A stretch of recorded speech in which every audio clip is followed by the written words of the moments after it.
ఓం నారాయణ ఆది నారాయణ. ఓం నారాయణ ఆది నారాయణ ఛానల్ను ఆదరిస్తున్న గురు బంధువులకు స్వాగతం, సుస్వాగతం.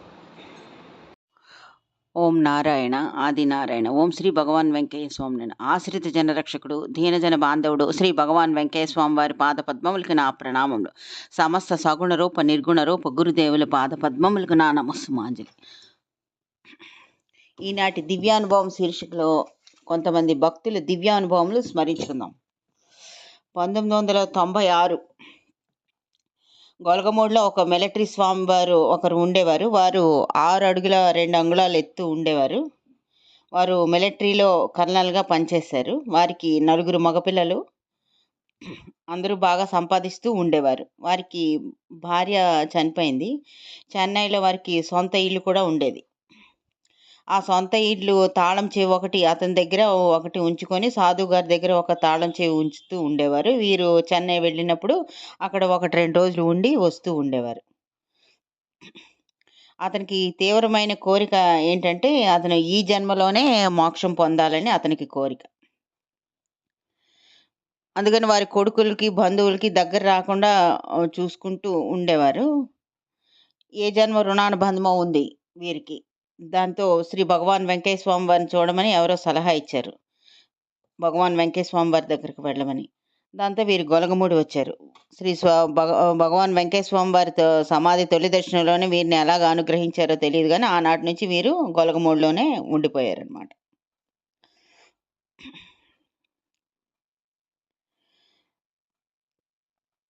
అంటే ఇది ఇతను అన్నీ అక్కడ మొత్తం అతని సంపద అంతా చెన్నైలో వదిలిపెట్టుకొని ఇక్కడ ఉంటున్నారు. అంటే ఇక్కడ పూర్తి సౌకర్యాలు కూడా ఉండవు కదా. ఇవన్నీ చూసే వాళ్ళకి ఏంటంటే కోరి కష్టాలు తెచ్చుకుంటున్నారేమో అని అనుకుంటారు. కానీ కర్మ క్షాళన చేసేందుకు స్వామివారు విధానాలు వేరువేరుగా ఉంటాయి కదా. కొండంత కర్మల్ని గోరంతలుగా చేసి అనుగ్రహిస్తూ ఉంటారనమాట. అది ఆ క్రమంలో వీరికి పన్ను నొప్పి వచ్చింది.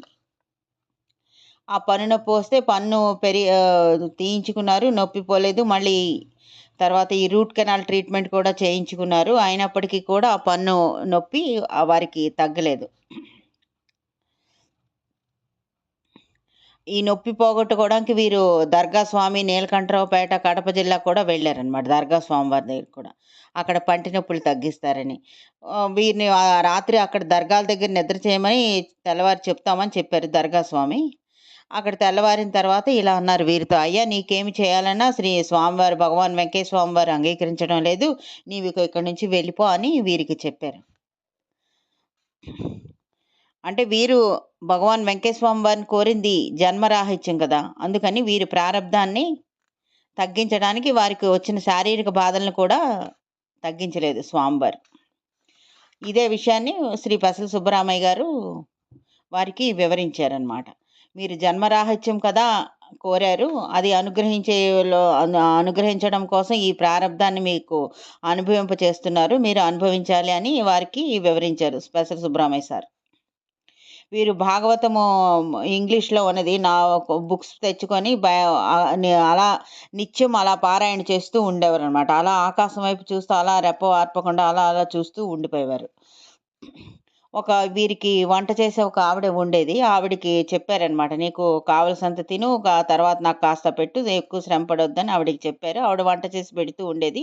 వీరు సాధనలు చేసుకుంటూ ఉండేవారు. ఒకసారి వీరు గుండె నొప్పిగా ఉందని చెన్నైలో చూపించుకు వస్తానని వెళ్ళారు. అక్కడ డాక్టర్ గారు ఏదో ఇంజక్షన్లు మాత్రలు అవి ఇచ్చారు. ఇచ్చిన తర్వాత వీరి దగ్గరికి వారి మిత్ర బృందం అంతా వచ్చి ఆయన ఎదురుగానే కూర్చొని ధ్యానం చేసుకుంటున్నారు అనమాట. వీళ్ళ తమ్ముడు కుమారుడు భోంచేసి కూర్చోండి ధ్యానానికని వీరిని పిలిచాడు. కానీ అప్పటికే పలకలేదు. అంటే ధ్యానంలోనే భగవాన్ వెంకయ్య స్వామి వారు వీరికి ముక్తిని ప్రసాదించారనమాట. ధ్యానం చేస్తూ అతను శరీరాన్ని వదిలిపెట్టేశారు. అంటే వీరు కోరుకున్నది జన్మరాహిత్యం. అదేవిధంగా వీరు ధ్యానం చేస్తూ వీరికి అంతిమ గడియలు, ధ్యానంలోనే అంతిమ గడియలు వచ్చేటట్టు చేశారు. ఆ విధంగా వీరికి సద్గతి ప్రసాదించారు. ఓం నారాయణ ఆది నారాయణ. ఈ భక్తుని పేరు మునిస్వామి నాయుడు గారు. వీరు రాజపద్మాపురం. వీరు గొప్ప కవి. వీరికి ఒక అబ్బాయి పుట్టాడు. ఆ అబ్బాయికి పుట్టుకతోటే చూపు లేదు. వీరు అనేక మంది వైద్యులకు సంప్రదించారు. కానీ ప్రయోజనం కలగలేదు. శ్రీ భగవాన్ వెంకటేశ్వర స్వామి వారు రాజపద్మాపురం వెళ్తూ ఉండేవారు కదా! స్వామివారి మహిమలు తెలుసుకొని, స్వామివారి దగ్గరికి వచ్చి వారి కష్టం చెప్పుకొని బాధపడ్డారు. అప్పుడు శ్రీ భగవాన్ వెంకటేశ్వర స్వామి వారు ఆ పిల్లవాడిని చూసి తంబూర వాయించి ఇలా అన్నారు. కళ్ళని తాకారు. నా వా నాదం వాయిస్తూ కళ్ళని తాకారు. ఇలా అన్నారనమాట. "అయ్యా! అర్ధచూపు వస్తుంది. తతిమ అర్ధచూపు ఒళ్ళంతా వస్తుంది" అన్నారు. ఈ మునిస్వామి నాయుడికి ఏమీ అర్థం కాలేదు.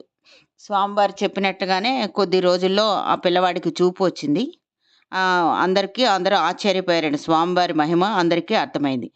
పిల్లవాడికి 12 సంవత్సరాలు వయసు వచ్చేటప్పటికి ఆ కుర్రవాడు బాగా చదువుకొని రామాయణం, భారతం బాగా అవగాహన చేసుకొని వ్యాఖ్యానం కూడా రాసాడనమాట. అప్పుడు వారికి అర్థమైంది స్వామివారి ఒళ్ళంతా చూపని ఎందుకన్నారు. స్వామివారి మహిమ ఆ ప్రాంతం అంతా మరొకసారి తెలిసింది. స్వామివారి అవతార పురుషులని అందరూ గుర్తించారనమాట. అంటే శ్రీ భగవాన్ వెంకటేశ్వర స్వామి వారి సంకల్పం మాత్రాన ఏదైనా చేయగల సమర్థులని అక్కడ ఉన్న వారందరికీ అర్థమైంది. ఇతను తిరుపతి యూనివర్సిటీలో ప్రొఫెసర్‌గా చేసి ఈ మధ్య రిటైర్ అయ్యారు ఇతను. స్వామివారు అనుగ్రహించిన ఈ కుర్రవాడు ఈ మధ్య తిరుపతి యూనివర్సిటీలో ప్రొఫెసర్‌గా చేసి రిటైర్ అయ్యారనమాట.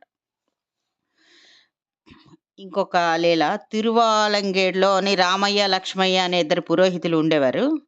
వారు ఇద్దరు మంచి జ్యోతిష్కులు కూడా. వారు చుట్టుపక్కల వాళ్ళందరికీ వారి సలహాలవి ఇస్తూ ఉండేవారు. వీరిని సలహా పాటిస్తూ అందరూ చేసుకుంటూ ఉండేవారు. అప్పుడు అలా ఈ రామయ్యకు స్వామివారి గురించి ఒకసారి తెలిసింది. ఇతనికి రామయ్య భార్య అప్పటికి గర్భవతి. అప్పటికి వీరికి ఆ రామయ్యకి నలుగురు ఆడ సంతానం ఉంది. స్వామివారి దగ్గరికి వెళ్ళి అడుగుదాము. ఇప్పుడు ఎవరు పుడతారో అప్పటికే వారి భార్య గర్భవతి కదా! ఎవరు పుడతారో అని అడుగుదామని వెళ్ళారనమాట. అంటే అతనికి జ్యోతిష్యం తెలుసు కదా! అతని జాతకం ప్రకారం అందరూ ఆడ సంతానమే. మగ సంతానం లేదు. స్వామివారి దగ్గరికి వెళ్ళారు. స్వామివారి దగ్గరికి వెళ్ళిన తర్వాత చెప్పారు. అప్పుడు స్వామివారు ఇలా చెప్పారనమాట. "నీకు నలుగురు ఆడ సంతానం, ఒకరు మగ సంతానం" అన్నారంటే ఇతను అన్నాడనమాట. "లేదు స్వామి ఆడ సంతానమే అందరూ" అని వాదించాడు. అంటే అప్పుడు స్వామి ఇలా అన్నారు. "అయ్యా ఇంటికాడ మగపిల్లాడు కలిగి ఉండాడు చూడు అయ్యా" అని చెప్పారు. తర్వాత సేవకులకి చెప్పారు. "ఈయనకి మగపిల్లకాయ అని చీటీ వ్రాసి ఇవ్వండయ్యా" అని చీటీ వ్రాసి అభయముద్ర వేసి ఇచ్చారనమాట. అంటే అతనికి తెలిసిన జ్యోతిష్యం మీద అతనికి బాగా నమ్మకం. ఎందుకంటే అతని జ్యోతిష్యం ఎప్పుడూ తప్పు కాదని అతను నమ్మకంతో ఉన్నారు. అందుకని స్వామివారితో వాదన పెట్టుకున్నాడు. కానీ స్వామివారు చెప్పిన మాటలు విని చీటీ తీసుకొని ఇంటికి వెళ్లి చూసేటప్పటికి మగపిల్లవాడు పుట్టి ఉన్నాడనమాట. అప్పుడు ఇంట్లో వాళ్ళు చెప్పారు. "మీరు వెళ్ళిన 10 నిమిషాలకి మగపిల్లవాడు పుట్టాడు. ఆవిడ ప్రసవించింది" అని చెప్పారనమాట. స్వామివారి సమర్థతకి మరొకసారి ప్రణామములు అర్పించారు. ఓం నారాయణ. ఆది నారాయణ.